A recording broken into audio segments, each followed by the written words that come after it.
life is God's gift to you. What you do with it is your gift back to God. Well, in a world where challenges are plentiful, it's easy for us to feel discouraged. Yet with enough guidance and support, most people can achieve more in life than they ever dreamed possible. Well, beyond your fears is everything you ever dreamed of.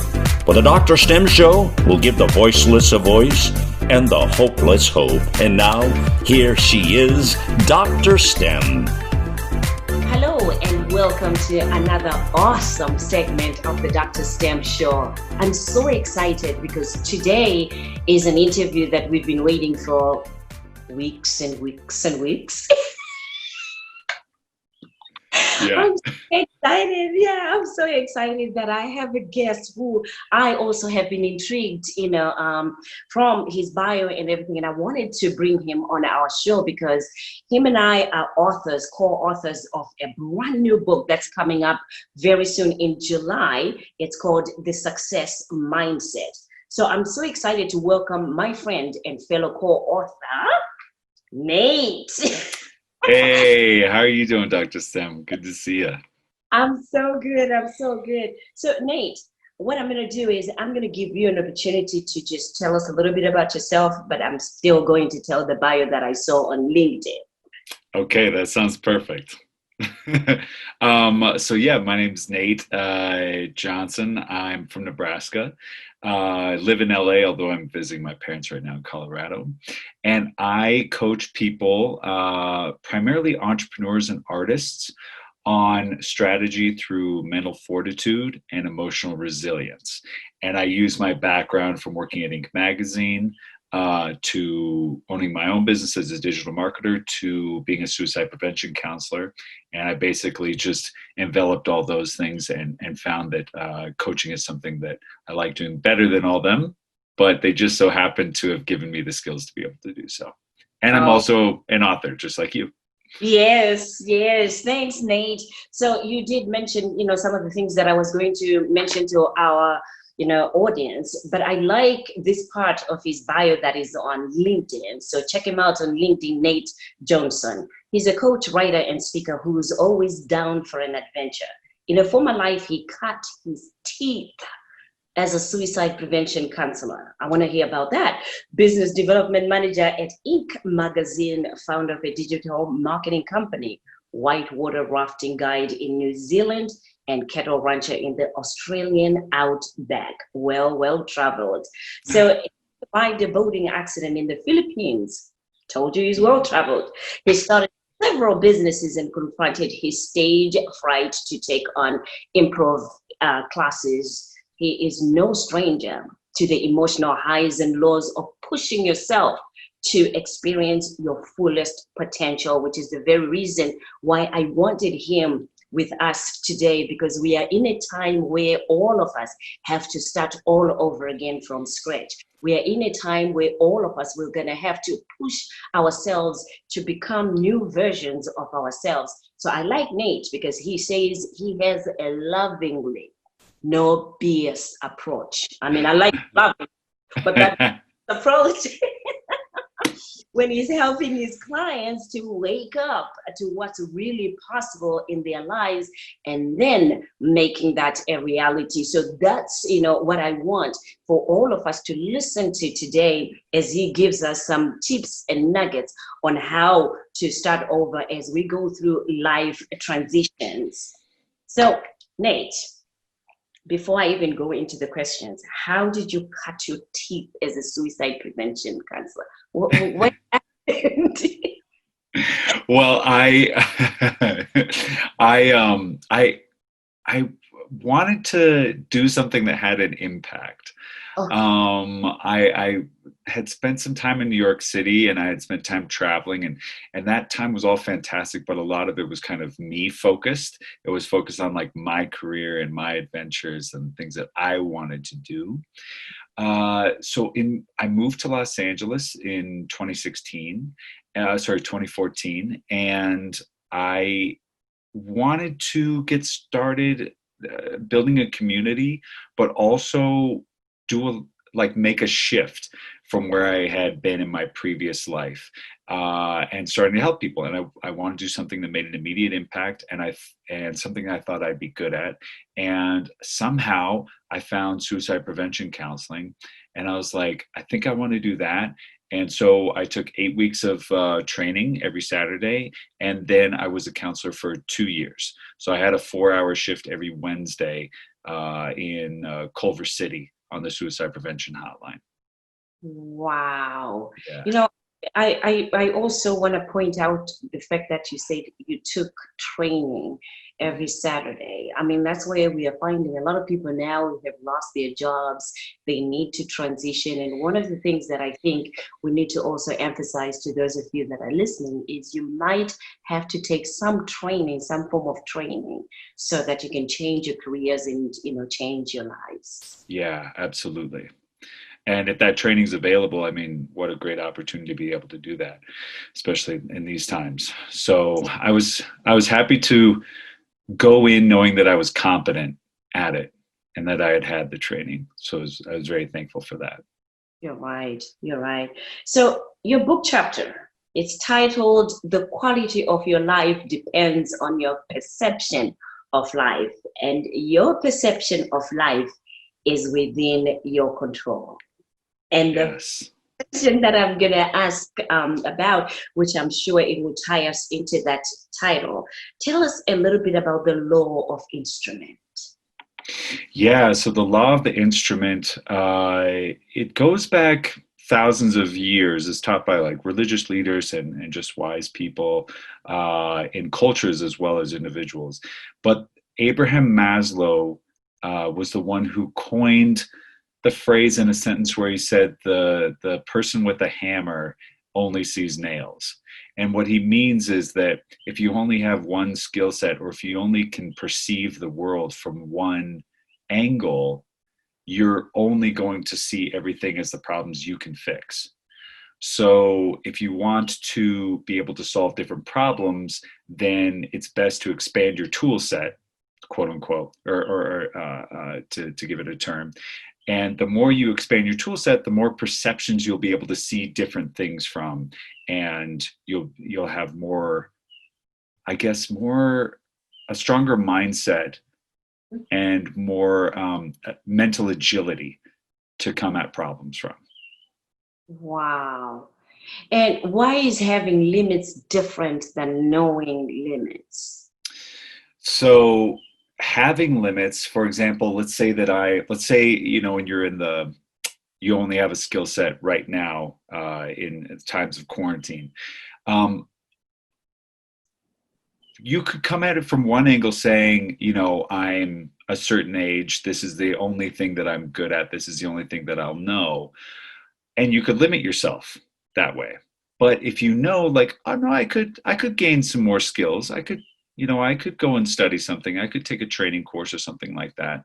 That is knowing that you have more potential skills.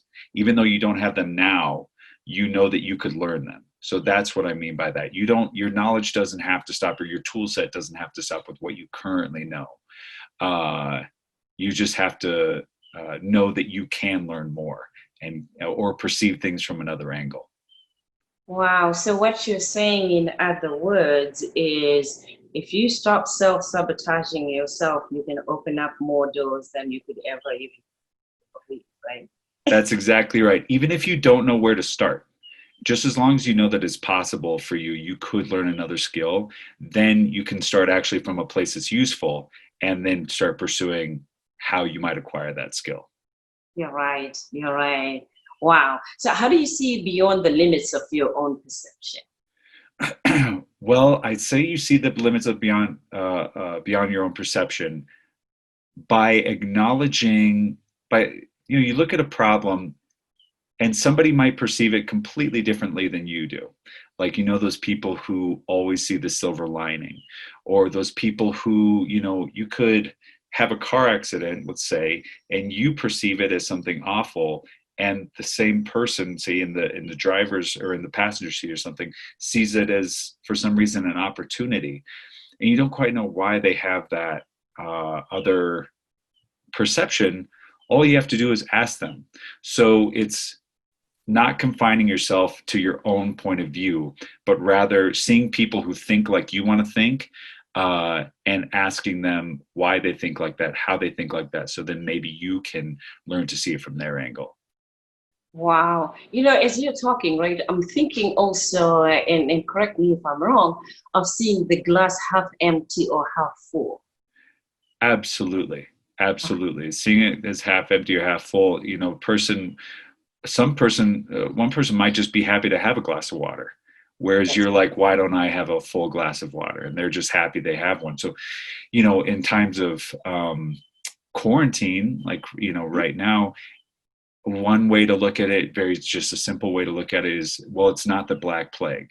We're not living in the dark ages. We're not like, we do have doctors that are working around the clock looking for a cure. We do have fresh water in most of the United States. Like, there's a lot of things that we do have that people back then would have given their life for. So that's just a very simple example of how to see from a different point of view, so that Right. you lower your own suffering and can start thinking from a more useful angle, I if that love makes sense. I love that. I love that. So, still on that line, do you have any more examples that you can, probably expand on seeing yourself beyond perception, your own perception? Yeah, certainly.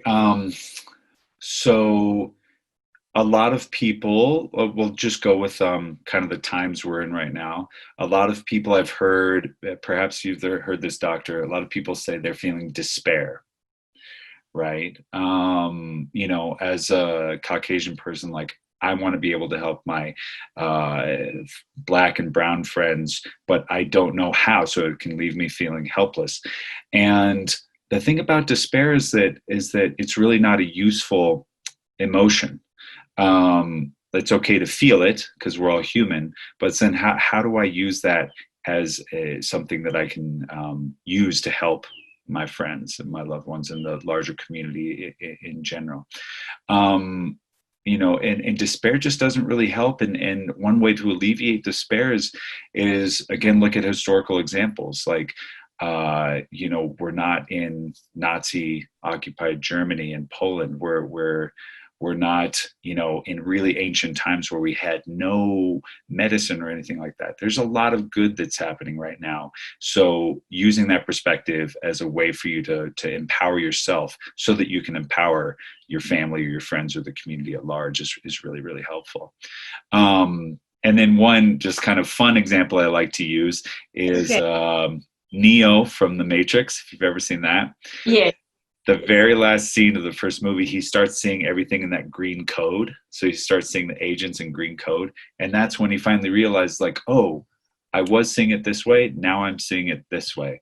And that kind of thing happens a lot in our daily life. Maybe not our daily lives, but in our lives, where all of a sudden our perception changes, and what we think the world used to be like, for some reason we've risen above that because of somebody's kind word, because of some wisdom we read in a book or saw in a film.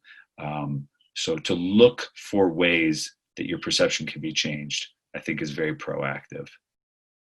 Thank you for that. And you know what? You address an elephant in the room right now around the country, where we have all these, racial discrepancies that are going on. And, a lot of discord around the country that is going on right now. And thank you for mentioning that. Yeah. But I think one of the things that, many people can do is to take a look at it as it's going to happen one change, and one step at a time. So you just mentioning the fact that, I want to be able to have that, knowing of how I can help my friends and how I can be of help, so that I don't feel this crappy about not doing anything. That alone is helpful, because then you've already opened up your mind, that now, just like we are talking about people opening up their mind, opening up the deception that, it's possible. Changes will come. You hear somebody saying, help me change your policy and procedure in a company, and you get to be, the person that, helps the companies change that policy and procedure to accommodate some of the needs of people of color that are in their organizations. So I think everyone is looking to sometimes is having this big opportunity that we're going to make the changes, but I'm saying to people, no, you know what? We're going to change it one person at a time, one day at a time, and one law. Exactly. And knowing that just because it is the way the world is the way it is now, doesn't mean that it has to remain this way. But just starting to think and starting to listen and starting to look for those opportunities. Our perception for how the racial inequality in this country can change is exactly the same frame of mind to change your own personal life. Just start to look, listen, like see that things don't have to remain the way they are now. And just the simple act of looking and listening is just the start of it. You're right. You're right. And I'm excited because here's the thing, right? To all of you that are listening, we have this book, The Success Mindset, that is, the Success Mind that is coming up in July that, Nate and I are co-authors with 33 other authors that are coming through. And I think it's coming at a time that, is ripe for a book like this, because what we are asking for people is for everyone to have a seat at the table where we can make changes about the whole world as well as our own lives. And my thing is, are you ready to sit at the table? If you get to sit at the table, is your mindset right? Do you have the right things that you will be able to say or speak that will make the changes that we're asking for? Because then your life depends on you, and yourself and what it is that you have within you to make these changes happen. So I'm excited about it because then with all 33 chapters, you're going to have like a wealth of information. It's almost like getting, coaching from each different coach that you're thousands of dollars worth of coaching in one book. So I'm very excited about that. And we're going to have it as an ebook first, which is going to be on Amazon. So, keep track of this, join in on our, and I'm going to ask Nate in a little bit how you can get in touch with him, but you need to get in touch with all of us so that you can get it as an ebook first, because it's going to be dirt cheap and you get to have coaching at a dirt cheap price, right, Nate? That's right. It's a good opportunity. And it's cool because we're all coming from different angles. Like your angle of how you'll be able to teach someone will be completely different than mine, because I didn't even, not only do I not specialize that, but I might have not even thought of coming from your angle. So I myself will learn a ton just by reading from the other coaches. You're right. And you know what, mine is going to be on confidence. So I talk more. Nice. I'm the one to brave them up and say, hey, you can do it. And then they come to you guys and you deal with the mindset as much as I'm in this, but I'm more about the confidence, the courage to say, yes, I can. And when you get to that, yes, I can, you can work with any of the 33 coaches that are in there and, get the results. I'm more about, people seeing the results and then getting pumped up to see the results. Yeah, well, that doesn't surprise me at all that you're writing on confidence. I mean, just the way you dress, like your vibrant colors and the way you approach this interview is like, oh, wow, she's super confident. This is exciting. And it's like through osmosis, seeping into me too. I'm feeling better already. So Oh, nice. So how do people get in touch with you, Nate? Primarily through my LinkedIn or email. So LinkedIn is just LinkedIn and whatever the name identifier is, but it's like Nate-Johnson, pretty simple. And then my email is always easy. It's nate@natejohnson.coach. I know that looks a little weird, but yeah, nate@natejohnson.coach, COACH. Don't worry about it, because right at the end of this show, I will have all the links where this show will be posted. So you will get to see all those links on how to get in touch with Nate. Let me tell you something. I was telling Nate before this interview, I went through some of the links. I'm always Googling people, and he also was gracious enough to send me a link about the 30-day fishbowl series. I want to encourage all of you to, take a look and read, this series on how he writes and talks about, the journey, as well as, the way that he just explains it, right?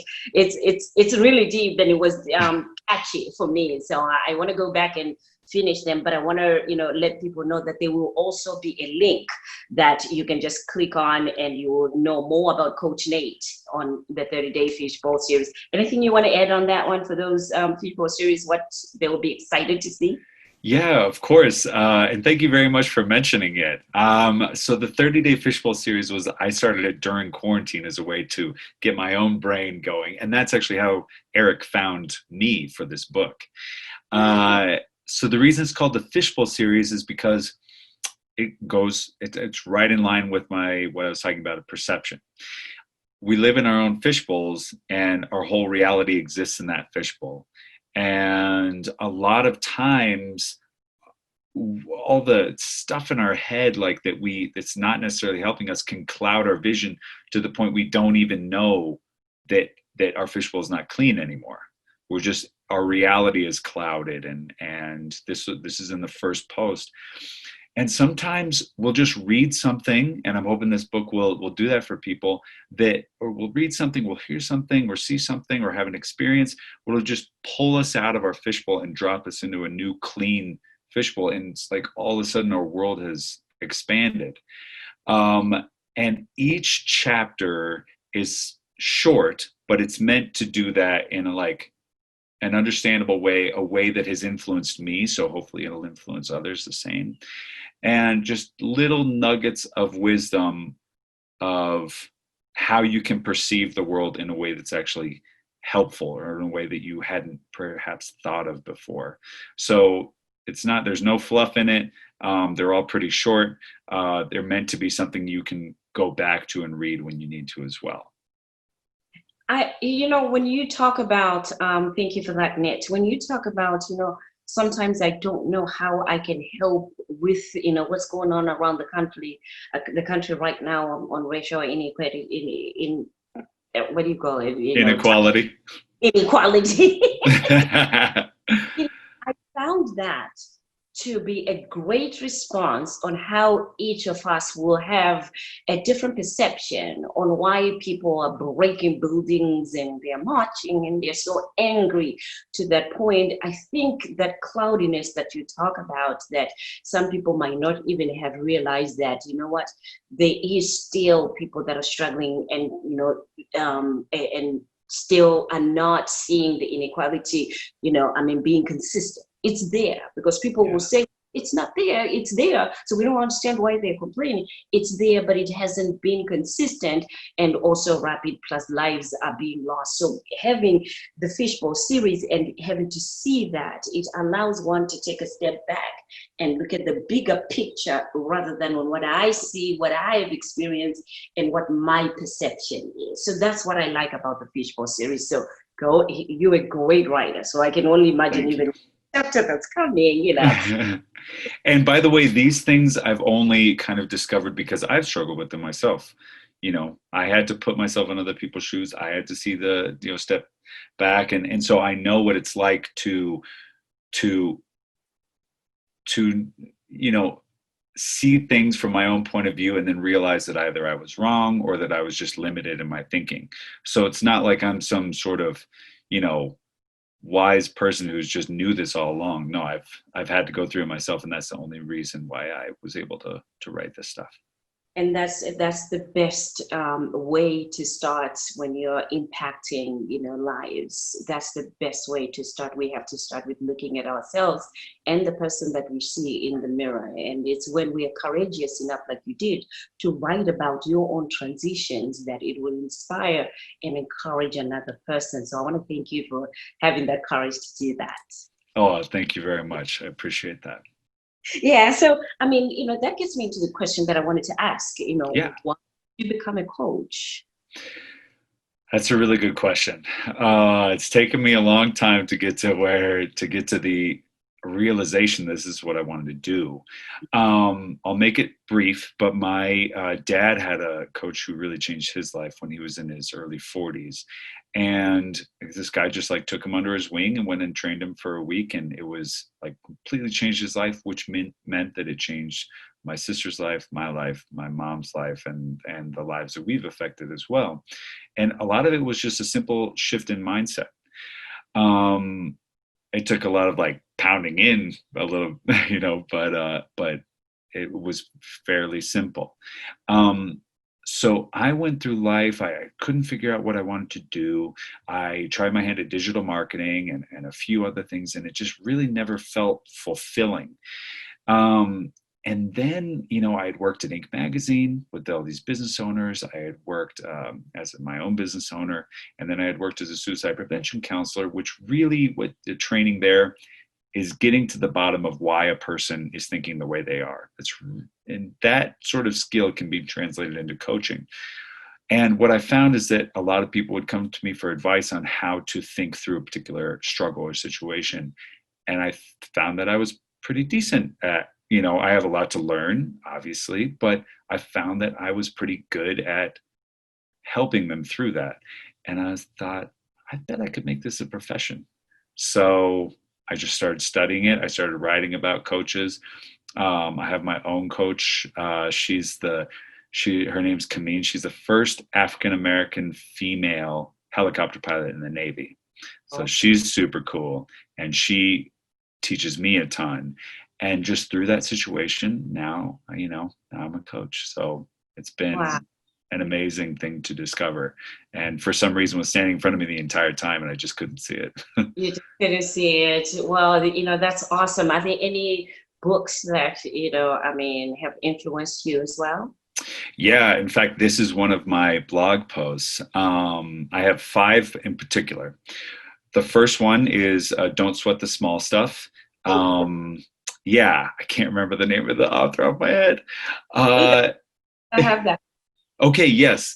The second one, huge impact, probably the biggest, was Meditations of Marcus Aurelius, the last great emperor of Rome. He was the most famous Stoic philosopher. That I discovered when I was 19. Biggest impact. I use that to this day. The 4-Hour Workweek by Tim Ferriss. Just basically teaches you how to reframe like what a working life could look like. Psycho-Cybernetics by Maxwell Maltz. He was a plastic surgeon in the 1950s, I think, 60s. Really, really interesting takes on how you can lead a horse to water, but you can't make him drink. Like, he would change people's images like they wanted, but until their mentality saw themselves as confident and beautiful, they didn't see it, even though their face had physically changed to be objectively beautiful by beauty standards or what have you. And then The Flinch by Julian Smith, who you'll be speaking with soon. And that's, that's all about noticing that little piece of you that doesn't want to do something that you should, and instead going forward rather than falling back. So it's called The Flinch. And I can send that to you as well, because he has it linked. It's free, but it's really hard to find. So I'll send that to you. Oh, that'll be awesome. That'll be awesome. And if anybody wants it, then you're going to have to get in touch with me. My contact will also be, below this link. You also find the contacts to the Dr. Stamp Show, because I know many of you watch and then you say, you mentioned something, but you didn't give it to us. So I will. So, one last question that I have. Do you have an overarching philosophy about life that you would like to share with our audience before we go? Sure. It's a little macabre. But my overarching philosophy is that we're all gonna die someday. The reason this is my overarching philosophy is because it's made the biggest impact on my life. Because I know that we're going to die and that everybody around us is going to die, that really, similar to the Steve Jobs commencement speech to Stanford in 2005, strips away all the ideas that I, am embarrassed or fearing failure or things like that. Because even the people who could ridicule me, they will be gone. I will be gone, and I will, go to heaven, or my atoms will disintegrate and become grass and whatever. Fact is that I won't be here. I'm going to die. So just go all out. Just say the things that I want to say to people, tell people that I care about them, try the things that I want to try, and just really take in moments for what they are, because they probably won't, they're not going to happen again. So you're going to die. There's no reason for you not to, love big, go big, and then be really, really present, because you never know when your time comes. It's a little morbid, but I love it. I love it. I love it. I love it. Love big, go big. You know what? It's a great way for us to be ending our segment, because what's going on, as I said in the beginning, all of us are now at that drawing table where we are having to take a look at our lives, reevaluate our lives, and see how are we going to go forward. What Nate doesn't know is my mind, I'm always a thinker, right? So as soon as we were told and asked by Eric, who's coordinating this book, The Success Mind, my first thing was I need to interview all the coaches, or as many as I can out of the 33, so that you can put a face to the author, which is something very new. We're used to seeing the pictures of the authors, but how awesome it is to hear an author's heart and why it is that they wrote the chapter that you will be reading and getting help from. So I want to thank Nate for doing that with us today. And one of the things that I was saying that he doesn't know is I already can see all of us. At first, we're going to do a summit that we will be right here, virtual summit on the book with all of us there. That's one of my thoughts. And the other one, the biggest dream that I have, is that we will be sharing on stage with all of you out there live, and you can feel the energy and we can see each other. But that's our wish and dream. And guess what? It says when you can see it, you can have it. So I believe it, but I also can see it. And I know that you will be seeing all of us in person one of these days, doing a seminar on stage, because he's a speaker, I'm a speaker, and many of the authors that you will see in that are speakers as well. So I want to thank all of you for, attending to this Dr. Stem show. You're going to see much more. And in conclusion, you got anything else to say before I conclude it? No, just if you're feeling, that life is a little overwhelming, just breathe, dance, do something fun. Just like watch stuff like this, watch Dr. Stem's and read Dr. Stem's material. And reach out to people who you like and who are like who you want to be, because that's the stuff that makes your life really, really enriching. I'm so thankful that I got to do this with you. You see, all good things are well worth the wait, right? Absolutely. Oh my gosh, yeah. And it was a long wait. It was a long wait. So I want to end this program with one of the quotes that I got from our guest today. Nate sent this to me, and it's a quote by C.S. Lewis. And I'm assuming it's one of those quotes that also, frames the work that he is doing, that he will be doing. So now you know the coach. You've heard his heart. I want to encourage you that even before the book, comes out, reach out to Nate, because then you will be ahead of the game by his no BS coaching. Nope. Okay, so the quote says, "What you see and what you hear depends a great deal on where you are standing. It also depends on what sort of a person you are." And this is a quote by C.S. Lewis. Until then, as I always say, be encouraged.